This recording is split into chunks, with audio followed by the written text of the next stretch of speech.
Sejumlah orang yang mengaku investor pembangunan Satuan Pelayanan Pemenuhan Gizi (SPPG) mengamuk di kantor Badan Gizi Nasional (BGN) Jakarta Pusat. Mereka meminta pertanggungjawaban pemerintah terkait pembayaran pembangunan dapur MBG. Ada yang sampai memblokade pintu gerbang kantor BGN. Mereka meluapkan kemarahannya dan mendesak agar dapat bertemu kepala BGN yang baru, Nanik Esdeang. Mereka menagih janji pemerintah untuk pembangunan dapur MBG yang sudah mereka biayai dengan uang pribadi. Itu kemarin dari tanggal 12 bulan 3 ke dapur Narumonda. Habis itu bulan 3. iya. Terus tanggal 14 bulan 3. Ya, sampai hari ini nggak dibayar. Terhitung di Ibu aja udah berapa kali? 120 juta. 120 juta. Berapa sih kerugian yang dialami? 97, namun sudah 3 kali saya ke sini tapi tidak ada hasil.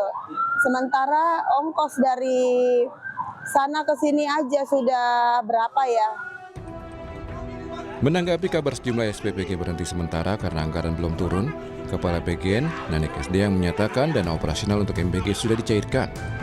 Ia bilang masalah yang saat ini terjadi di SPPG hanyalah soal teknis. Semua sudah dicairkan dari mulai Jumat. 877 tadi itu. Yang sudah masuk.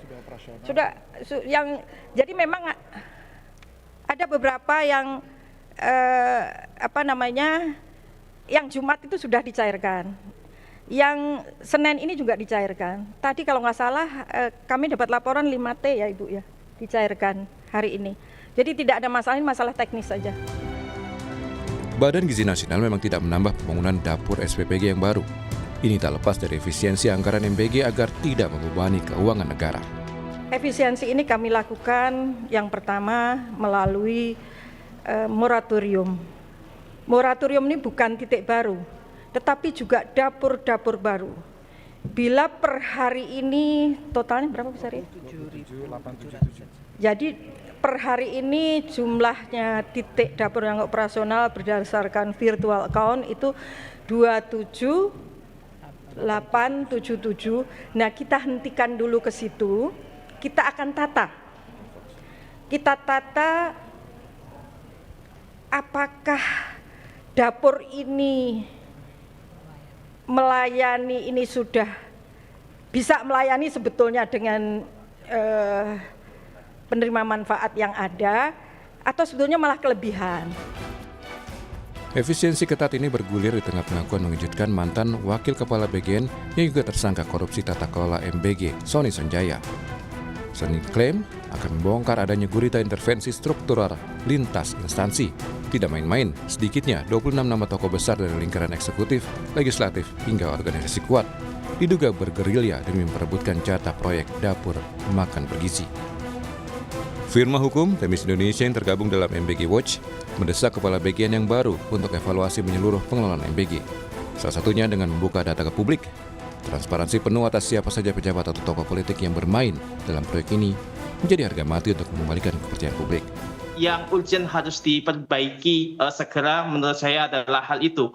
Konflik kepentingan yang dilakukan oleh penyelenggara negara, pejabat negara, anggota DPR di pusat maupun di daerah yang mengelola SPPG ini. Karena jelas di dalam Undang-Undang Tipikor di dalam pasal 12 huruf I itu juga sudah melarang begitu atas konflik kepentingan. Menurut saya hal yang sangat urgent adalah terkait dengan pengelolaan SPPG ini. Ini harus dibuka beneficial owner di setiap yayasan yang sudah berjalan. Ini harus dibuka oleh pimpinan yang baru.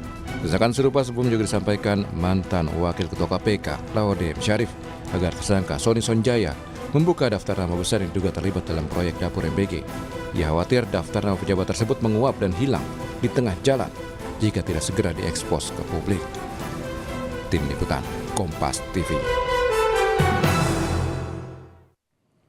Lalu apa evaluasi terbaik untuk program makan bergizi gratis di tengah pengusutan kasus korupsi MBG dan tekad efisiensi dari pimpinan baru Badan Gizi Nasional? Kami akan diskusikan ini bersama anggota koalisi MBG Watch dari Transparency International Indonesia, Agus Sarwono, dan peneliti Pusat Kajian Anti Korupsi Universitas Gadjah Mada Yogyakarta, Zainur Rahman. Selamat pagi semuanya dengan Tifal di sini. Selamat pagi Bang Halo, selamat Tifal, pagi Mas Mas Tifal. Baik, Agus. terima kasih semua Halo. sudah bergabung dalam diskusi kami kali ini. Kami juga sudah mencoba mengundang perwakilan dari Badan Komunikasi Pemerintah, namun belum bisa bergabung hingga kami mengudara dalam Sapa Indonesia Pagi kali ini. Saya mulai dengan Mas Agus kalau begitu, dengan pernyataan Kepala BGN saat ini, Nani Esdeyang, bahwa moratorium untuk titik dan SPPG baru, kalau saya merujuk lagi dari rilis yang dikeluarkan teman-teman MBG Watch, ini kan setidaknya sudah memenuhi satu dari permintaan teman-teman untuk moratorium sekaligus merombak ulang tata kelola MBG itu tadi. Sudah terjawabkah keinginan itu atau masih ada hal lain di sini? Ya, makasih Mas Tifal. Kami menilai sebetulnya belum ada perubahan sama sekali begitu. Pada akhirnya hanya sebatas omon-omon saja begitu. Moratorium yang dimaksud di sini harusnya itu kan sebetulnya berhenti dulu operasional dapur. Percuma ketika operasional dapur masih berjalan begitu dan efisiensi anggaran tidak akan terjadi. Kami sebetulnya sudah mengingatkan sejak tahun lalu. Teman-teman masyarakat sipil itu sudah mengingatkan sejak program ini berlangsung begitu ya. Bahwa ada persoalan loh dalam tata kelola makan bergizi gratis ini begitu. Regulasinya belum ajak. Yang perlu diingat adalah 10 bulan Badan Gizi Nasional itu bekerja tidak tanpa peraturan presiden dalam pengelolaan program MBG. Bahwa kemudian ada perpres yang tersedia itu ketika di awal program itu baru perpres pendirian badan yang isinya adalah tugas dan fungsi. Tapi secara programnya itu belum ada. Ketika kick off 6 Januari 2025 itu yang tersedia adalah petunjuk teknis begitu. Nah, perpres program ini itu baru lahir setelah 10 bulan programnya berjalan. Ini kan menunjukkan ada persoalan mendasar gitu ya. Dalam konteks belanja gitu. Itu juga sangat besar. Lembaga yang benar-benar baru lahir, Mas. Belum balita nih, belum 5 tahun ini. Diminta mengelola 71 triliun ketika 2025. Sementara sistemnya itu belum kuat. Akuntabilitasnya belum kuat. Transparansinya belum kuat begitu ya. Pengelolaan programnya belum kuat begitu. Pengendalian konflik kepentingannya belum kuat. Jadi ini yang terjadi sebetulnya kan, bahwa kemudian ada pengakuan dari internal BGN yang menunjukkan bahwa oh iya kok di kami juga banyak yang mengelola dapur. Ini kan persoalan. Bagaimana mungkin pengelola program itu kemudian mempunyai dapur? Ini jadi aneh sebetulnya. Yang kami bayangkan ketika itu seharusnya kan perkuat dulu regulasinya. Saya membayangkan begini Mas. Kalau di RPJMN itu kan target program makan bergizi gratis itu selalu angka. Setiap tahun ada kenaikan jumlah penerima manfaat, jumlah dapur berdiri. Saya membayangkan sebetulnya tahun pertama adalah perkuat regulasinya dulu. Tahun kedua 2026 katakanlah begitu, 2026 ini piloting. Ambil di daerah-daerah terluar begitu ya. Ambil daerah-daerah yang memang rentan miskin gitu ya, dan seterusnya. Sampai nanti di tahun ketiga baru diuji cobakan di beberapa titik yang lain gitu. Ini tentu jauh lebih kuat jika dibandingkan dengan situasi hari ini. Anak yang baru usia 1,5 tahun gitu ya, katakanlah 2 tahun, itu kan belum bisa lari sprint Mas. Kan kita bisa menganalogikan begitu ya. BGN itu kan baru Perpres BGN itu kan baru 2024 Agustus atau September begitu kalau tidak salah begitu ya. Kemudian diminta untuk lari sprint, ya nggak sanggup. Ditambah kompetensi dari pimpinan BGN, tidak ada yang paham tata kelola begitu ya. Tidak ada orang yang paham soal keamanan pangan. Tidak ada yang paham soal ahli gizi begitu ya. Dan seterusnya. Sehingga karena ini dipaksakan, jadilah ada kasus di situ. Dan kami sudah mengingatkan hati-hati. Karena kan BGN ini kan praktis benar-benar belanja harian gitu. Belum lagi pengadaan, Mas. Pengadaannya itu nyaris banyak sekali pengadaan yang sebetulnya tidak berhubungan langsung dengan penerima manfaat. Motor, sepatu, tablet, dan seterusnya, dan seterusnya. Klaim ada digitalisasi. Kami juga sudah mengingatkan dalam konteks yang lain. Digitalisasi pengadaan belum sepenuhnya mengurangi praktik korupsi. Ketika warga penerima manfaat itu tidak dilibatkan. Ketika ruang-ruang informasi tertutup, gitu ya. Ketika sistem pencegahan korupsi di dalam itu tidak ada, whistleblowing system yang nggak ada, begitu ya. Daftar informasi publik juga tidak tersedia. Ini konteksnya tahun lalu, begitu. Ya. Kemudian pengendalian konflik kepentingannya sudah juga tidak ada. Jadi ya maka solusi sederhananya adalah stop dulu programnya, perbaiki tata kelolanya. Tapi kalau Dan kemudian, sorry saya potong, kalau kemudian ada komitmen yang disampaikan Kepala BGN saat ini, Nani SD yang di stop dulu tambahan titik dan SPPG baru itu satu, kemudian yang kedua ada komitmen yang disampaikan oleh Nani, masalah efisiensi tadi, di tengah ada upaya pengusutan juga dari Kejaksaan Agung soal permasalahan tata kelola MBG yang tersangkanya juga bekas pejabat dari Badan Gizi Nasional itu tadi. Kalau Anda melihat komitmen untuk efisiensi itu tadi, Mas Agus, seberapa jauh ini bisa memperbaiki program yang yang sampai dengan sekarang ini programnya masih tetap jalan dan penerima manfaatnya juga terbilang cukup besar. Bagaimana mau efisiensi kalau programnya masih berlangsung, begitu ya? Sudah tepat sebetulnya dihentikan terlebih dahulu programnya, perbaiki tata kelolanya.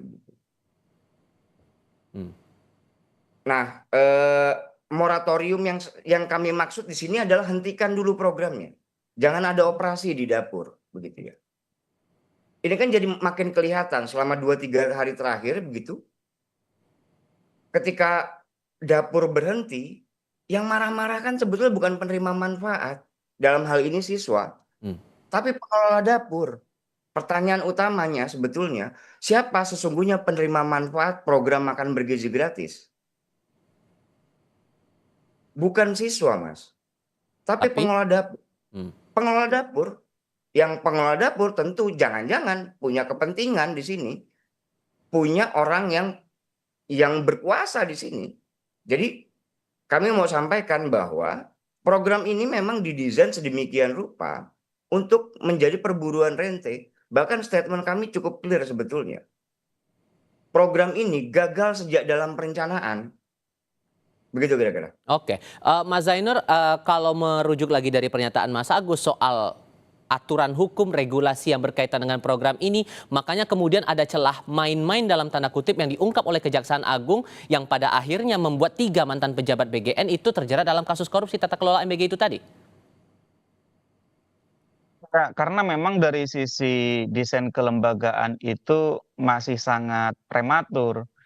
Kita bisa bayangkan dalam satu badan merangkap berbagai fungsi mulai dari regulator, operator, auditor, pengawasan, verifikator, itu semua ada di tangan satu badan namanya BGN. Padahal ini badan seumur jagung, kelola duit 70 triliun rupiah. Akan meningkat menjadi 268 triliun rupiah. Bisa dibayangkan, tanpa adanya tata kelola pemerintahan yang baik di dalam badan ini, juga sangat jumawa seakan-akan karena sedang menjalankan proyek strategis nasional, program prioritas pemerintah, menjadi presiden boys gitu ya, mereka seakan-akan kebal dari sistem hukum. Ya, oleh karena itu tujuan dari program ini menjadi apa? Menjadi ajang untuk menunjukkan kegagahan dari pemerintah, tetapi ternyata juga kedodoran. Dari sisi implementasi di lapangan juga sangat kedodoran, dari sisi tata kelola yang mulai terlihat di publik juga sangat kedodoran. Nah, kalau kita petakan Bang Tifal, sebenarnya titik lemahnya itu mulai dari di level BGN itu sendiri, di mana mereka memainkan titik, diduga untuk diperjualbelikan, mereka juga diduga punya dapur dengan menggunakan nomine atas nama orang lain, yang ternyata sebenarnya penerima manfaatnya adalah mereka sendiri, beneficial ownership-nya. Juga mereka kemudian bermain pengadaan barang dan jasa. Nah ini kan pengadaan barang dan jasa kalau kita lihat tadi sebagaimana disampaikan Mas Agus, sama sekali tidak memiliki korelasi secara langsung dengan produksi makanan gitu ya. Bayangkan beli motor listrik, beli tablet, sepatu, televisi.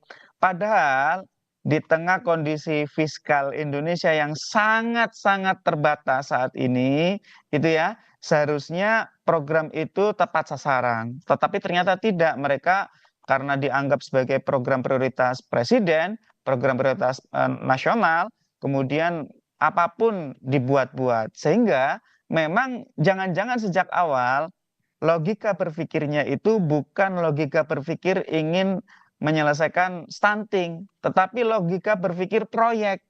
Ketika ada pengadaan, maka di situ ada potensi untuk mendapatkan kickback. Ketika ada penentuan titik SPPG, di situ ada potensi untuk memperjualbelikan titik dengan memainkan portal di BGN. Sehingga kembali lagi, ini sebenarnya program apa? Ini program untuk siapa gitu ya. Kembali lagi, kalau memang ini adalah program untuk menuntaskan stunting, untuk memperbaiki gizi anak, meningkatkan kemampuan belajar, meningkatkan kehadiran di sekolah, seharusnya Bang Tifal, yang dijadikan sebagai sasaran utama adalah mereka-mereka yang selama ini memiliki problem itu, problem stunting. Siapa mereka? Yaitu anak-anak atau bahkan balita atau bahkan yang berada di dalam kandungan di ekonomi lapisan paling bawah. Tetapi kan tidak. Program MBG ini kan yang dilaksanakan pertama-pertama mulai dari uji coba justru di perkotaan. Artinya memang dari awal program ini nggak nyambung. Sudah programnya nggak nyambung, logikanya adalah logika proyek, badan yang mengelola memainkan berbagai fungsi tanpa ada tata kelola yang baik, ya ujung-ujungnya berujung kepada menyalahgunakan kewenangan, memperjualbelikan berbagai kewenangan yang dimiliki itu untuk ditukar dengan sejumlah uang. Sehingga kalau menurut Anda, sorry Mas, kalau kemudian dengan pimpinan yang baru ada sekarang, belajar dari kasus yang dialami Dadan dan kawan-kawan, 2 orang lainnya itu tadi yang pernah menjabat di Badan Gizi Nasional, memulai mengubah tata kelola MBG ini harus dari mana dulu Mas Zainur menurut Anda? Apakah dari aturan hukumnya dulu yang dipertegas seperti saran dari MBG Watch, atau perlu ada badan lain, otoritas lain yang mengawasi MBG itu tadi, atau ada aspek lain secara teknis yang rasanya cukup mengakar dan itu yang harus diawasi lebih dulu? Yang pertama, pemerintah perlu muhasabah, introspeksi diri. Apa tujuan MBG? Itu dulu. Kalau memang tujuannya untuk stunting, maka fokuslah kepada bagaimana intervensi agar stunting ini bisa dikurangi, syukur-syukur dihilangkan. Yang kedua, kalau sudah jelas apa tujuannya, maka desain programnya disesuaikan. Ada banyak ide kan, misalnya difokuskan ke daerah 3T, difokuskan ke slum area, dan misalnya juga school base, ya berbasis sekolah. Maka semua bisa disesuaikan dengan tujuan. Kalau dengan desain universal seperti sekarang, jelaslah dengan beban fiskal yang sangat besar seperti ini, ya Indonesia tidak akan kemana-mana. Kita jalan di tempat dan justru mundur ke belakang gitu ya. Ini dikeluhkan oleh semua pihak gitu ya. Saya lihat dari ekonom, mungkin hanya 1-2 ekonom yang mendukung pemerintah yang masih memberi validasi terhadap program ini. Mayoritas ekonom juga mengkritik program ini karena universal itu tadi. Itu yang pertama. Yang kedua adalah dari sisi tata kelolanya. Ya, BGN ini tolong lengkapi dulu ya dari peraturan-peraturan yang dibutuhkan ya, mulai dari kelembagaannya didasarkan pada satu peraturan yang kuat, juga organisasi dan tata kelola di dalamnya juga harus dilengkapi dengan tata kelola yang benar, dan juga perlu pemisahan fungsi gitu ya. Fungsi yang melakukan perencanaan, yang melakukan regulasi dengan yang mengeksekusi harus dibedakan. Dan yang melakukan audit termasuk juga untuk jaminan mutu juga harus dibedakan. Tidak harus selalu dengan membentuk badan baru, tetapi bisa diberikan kepada badan-badan yang sudah ada yang memiliki fungsi itu di pemerintah. Contoh. Sehingga ya Contohnya. keberhasilan dari program itu bisa diukur Bang Tifal. Apakah stunting turun, apakah kemampuan belajar naik, apakah kehadiran ke sekolah itu naik gitu ya, dan yang paling penting apakah programnya bebas dari korupsi. Ya kalau kita sekarang lihat Bang Tifal, isinya politisi semua itu yang pemilik dapur-dapur MBG itu gitu ya. Itu adalah konflik kepentingan. Sehingga memang tujuannya bukan untuk program mengetaskan stunting, itu program bagi-bagi duit negara kepada para pendukung pemerintah, Bang Tifal. Mas Agus, kalau Anda melihat kasus yang diusut oleh Kejaksaan Agung ini dengan melibatkan orang yang mengelola harusnya program ini dengan harapan baik, tapi malah ternyata ada permainan penggelembungan markup untuk keperluan yang disebutkan tidak sesuai dengan kebutuhan yang seharusnya ada untuk makan bergizi itu tadi. Kerugian material dan moral apa yang sudah dicatat MBG Watch dari kasus itu, dan sejauh mana ini berdampak juga pada perjalanan program dalam setidaknya 1,5 tahun terakhir ini? Ya Mas, Mas Tifal, terima kasih banyak. Tentu dari sisi yang pasti itu kan selain ada dugaan kerugian negara itu udah pasti ya Mas Tifal. Artinya Jaksa Agung sedang menghitung. Nah, tapi yang lebih penting sesungguhnya adalah ini kerugian yang dialami langsung oleh oleh masyarakat gitu ya. Yang pertama kan kita kan rutin bayar pajak ya, gitu ya. Dan uang APBN itu kan bersumber paling besar itu memang dari pajak begitu. Jadi yang seharusnya alokasi anggaran ini kemudian untuk kebutuhan yang lebih prioritas, tapi karena ada proyek strategis nasional yang dipaksakan ini begitu, sehingga program ini dipaksa untuk jalan tanpa ada tata kelola yang baik begitu. Maka gitu ya, yang rugi adalah warganya sendiri begitu. Satu itu. Kemudian keduanya ada biaya